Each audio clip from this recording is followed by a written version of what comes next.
السلام علیکم ورحمۃ اللہ. اذان.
أشهد أن لا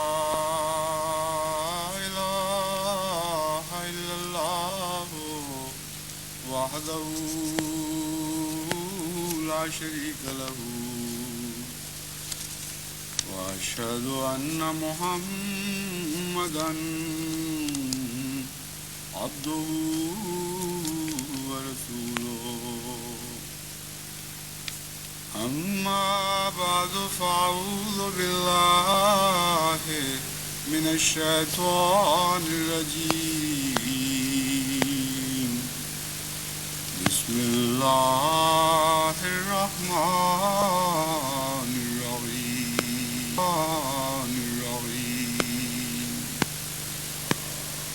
الحمد لله رب العالمين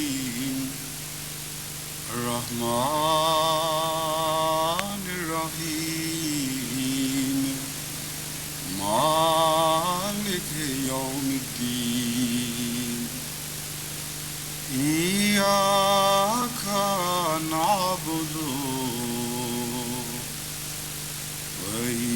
وإياك نستعين اهدنا الصراط المستقيم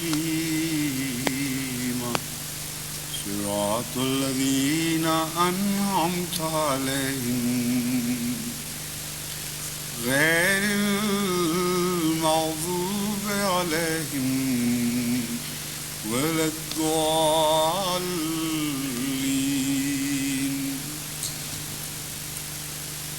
قال كلا إن معي ربي سيهدين.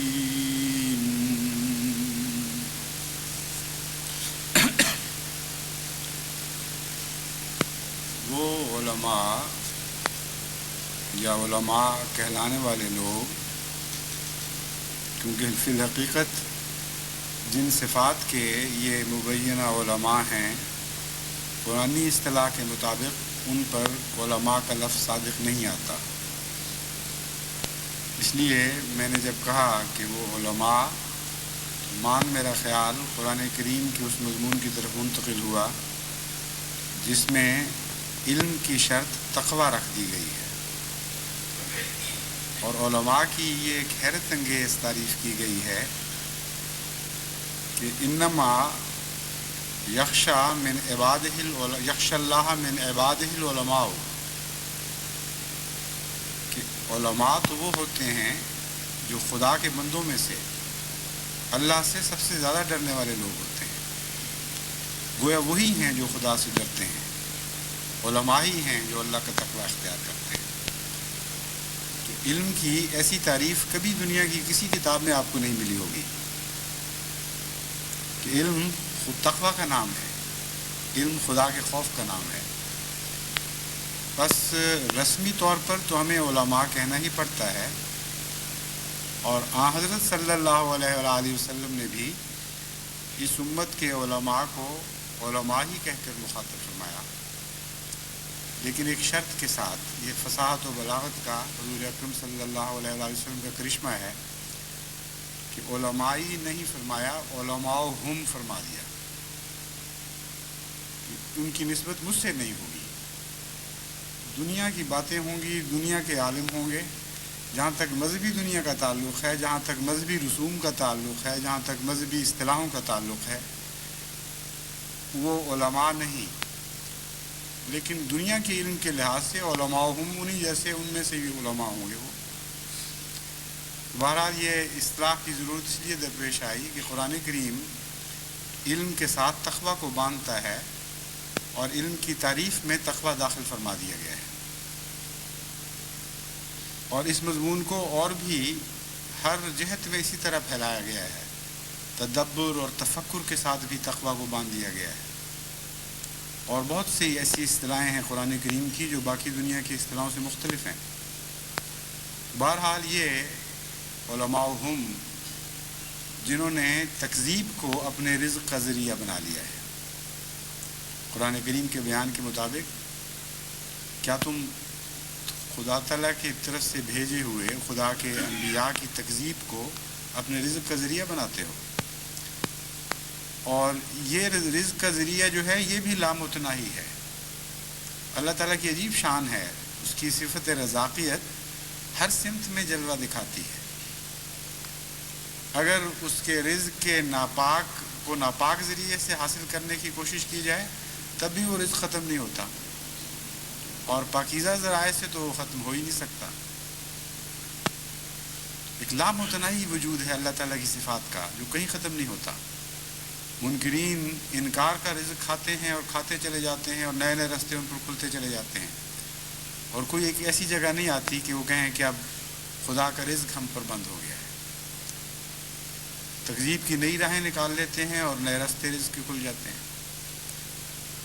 چنانچہ آج کل بھی انہوں نے ایک نئی ایجاد کی ہے. وہ کہتے ہیں پاکستان میں تو ہم نے احمدیت کو تباہ کر دیا، بالکل دم گھونٹ کے مار دیا ہے. اب یہ لوگ اپنی جان بچانے کے لیے باہر نکلے ہیں، اور علماء اب ان کا تعاقب کریں گے. امام جماعت احمدیہ بھاگ کے ہاتھوں سے نکل گیا، اور اب علماء کو دیکھو کہ وہ کسی طرح اس کا پیچھا نہیں چھوڑیں گے، جہاں جہاں پہنچے گا وہاں جہاں پہنچ کے احمدیت کو ہلاک کر دیں گے۔ اور اس طرح یہ کہہ کر بعض مسلمان حکومتوں کے پاس پہنچے، ان سے پیسے بٹورے، بعض سادہ لو عوام کے پاس جا کے اشتعال دلائے، ان سے پیسے بٹورے، اور جن کو لاہور سے کراچی تک آنے کا سفر خرچ مہیا نہیں ہوا کرتا تھا، فکر کیا کرتے تھے کہاں سے لائیں گے، تو دیکھیں تکذیب کے نام پر وہ لندن کے دورے کرنے لگے ہیں، نیو یارک کے دورے کرنے لگے ہیں، کیا کیا دنیا کی نئی نئی جگہیں دیکھنے لگے ہیں۔ لیکن وہی مولوی، وہی ان کی عادات، وہی خصلتیں، وہی زبان، وہی لٹریچر کے عنوانات، وہی سفلا حرکتیں، ایک ذرہ بھی فرق نہیں ہے۔ سرزمین بدل جاتی ہے لیکن عادات نہیں بدلتی۔ جو لٹریچر تقسیم کر رہے ہیں حضرت مسیح موعود علیہ الصلوۃ والسلام کے خلاف، ان کے عنوانات اس قسم کے ہیں کہ الہامی گرگٹ،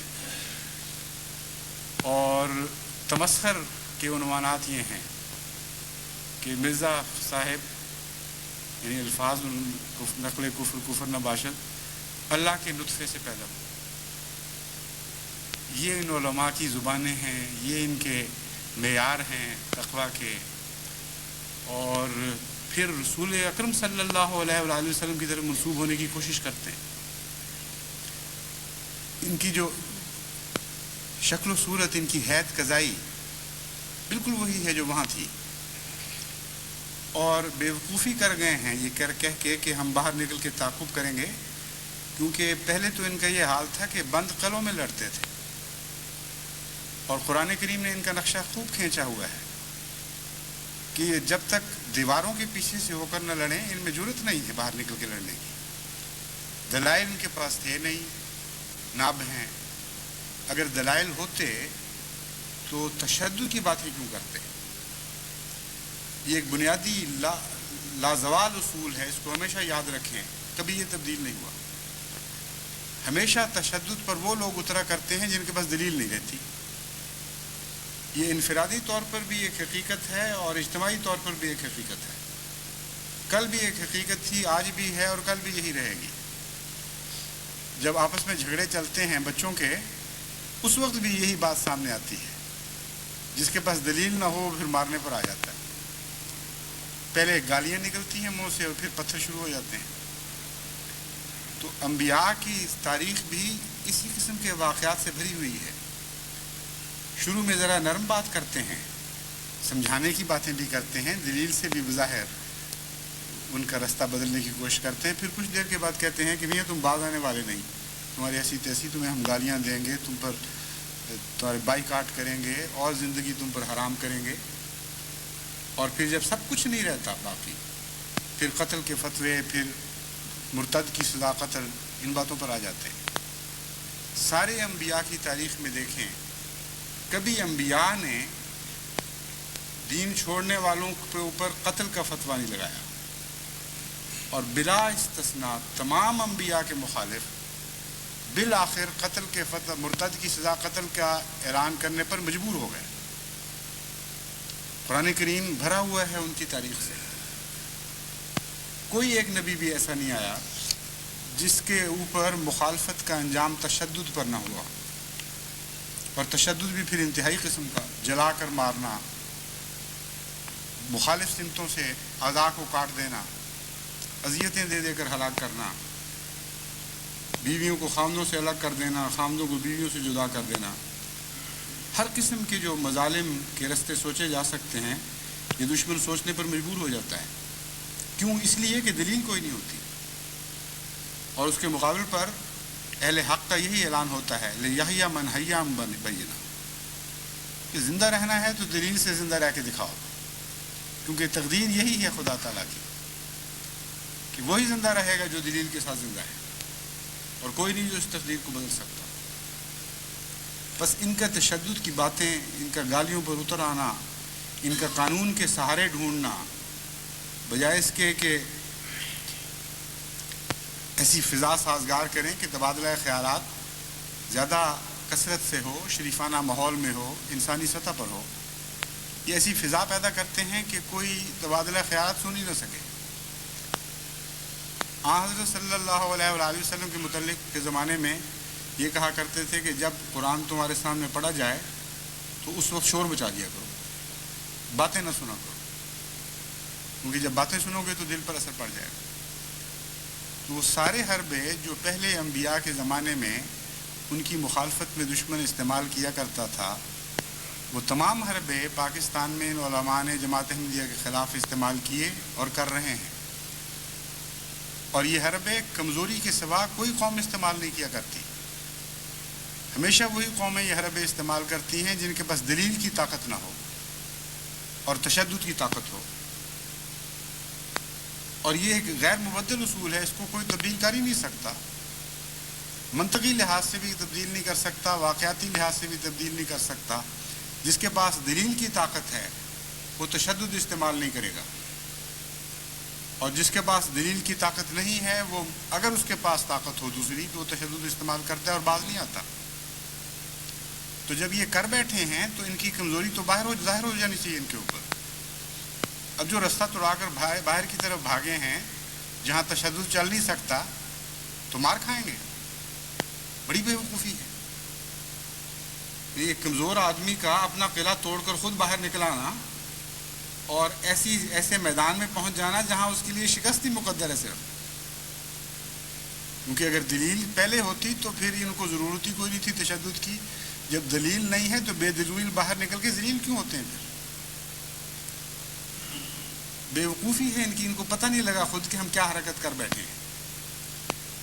ویسا ہی ایک لطیفہ ہے، جیسے ایک گدھے کے متعلق بیان کیا جاتا ہے کہ وہ ایک زمیندار کے صحن کے باہر گدھا بندھا ہوا تھا، اور اتنے میں ایک بھیڑیا آ گیا۔ بھیڑیے کے آنے پر مرغا بول پڑا، دوسرے جو جانور تھے انہوں نے شور مچایا، چنانچہ زمیندار لٹھ لے کر باہر نکل آیا، اور زمیندار کو دیکھ کر آخر وہ بھیڑیے کو بھاگنا پڑا۔ گدھا بیچارہ سمجھا کہ مجھ سے ڈر کے بھاگا ہے، چنانچہ رستہ توڑا کر اس کے پیچھے ہو گیا۔ اس کا جو انجام ہونا تھا وہ ظاہر ہے۔ تو جب دلیل تمہارے پاس کوئی نہیں، طاقت کوئی نہیں ہے ایسی جس کے متعلق قرآن فرماتا ہے یحییٰ من حی عن بینہ، وہی زندہ رہے گا جو دلیل کے ساتھ زندہ رہے، اور جس کے پاس نہیں ہوگی اس کے متعلق فرماتا ہے لیہلک من ہلک عن بینہ۔ دوسری بات بھی سن لو، جو بغیر دلیل کے لڑنے نکلتے ہیں وہ لازماً ہلاک ہو جایا کرتے ہیں، کیونکہ ہلاکت سے دلیل بچایا کرتی ہے۔ تو یہ جن کا نقشہ ہو وہ نکلے ہیں تعاقب کرنے کے لیے، جماعت احمدیہ کو تباہ کرنے کے لیے۔ دیکھیں تو صحیح کہاں تک پہنچتے ہیں یہ۔ جماعت احمدیہ کو جب دلائل کی جنگ لڑنے کی کھل میسر ہو جہاں، وہاں تو قریب نہیں پھٹک سکتے یہ خدا تعالیٰ کے فضل کے ساتھ۔ حیثیت ہی کوئی نہیں ان کے پاس، کچھ ہے ہی نہیں سوائے گالیوں کے اور گند کے، اور اپنے آپ کو کھول رہے ہیں ایسی دنیا میں جہاں کے مزاج ہی مختلف ہے۔ آزادی ضمیر کی وجہ سے، تہذیب کی ترقی کی وجہ سے بعض قسم کی حرکتیں وہ دیکھتے ہی وہ رد کر دیتے ہیں، سمجھتے ہیں جانوروں والی حرکتیں، اور وہ پاکستانی جو باہر بس گئے ہیں ان کی ایک بڑی بھاری اکثریت اب وہ نہیں ہے جس قسم کی وہاں سے نکلی تھی۔ ان کو بھی عادتیں پڑ چکی ہیں اس قسم کی، وہ حیران ہوتے ہیں خود اپنے مولویوں کو دیکھ کر، اور ایک بڑی بھاری تعداد ان علماء کی وجہ سے جماعت کی طرف متوجہ ہو گئی۔ جب ان کے جلسے سنتے ہیں، ان کی تقریریں سنتے ہیں، وہ بھول چکے ہوتے ہیں کہ کس قسم کے لوگ ہم پیچھے چھوڑ کے آئے تھے۔ حیران ہوتے ہیں کہ یہ کیا زبان ہے، یہ کیا دلیلیں ہیں، اس طرح تم احمدیت کو شکست دو گے؟ اور بجائے اس کے کہ علماء کی باتیں سن کر جماعت سے متنفر ہوں، ایک بڑا طبقہ ان میں جماعت کی طرف متوجہ ہو جاتا ہے۔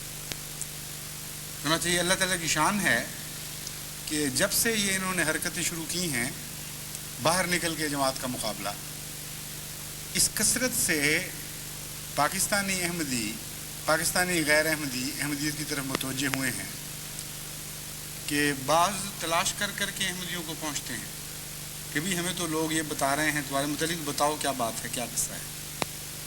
ہر سطح پر جہاں داعی اللہ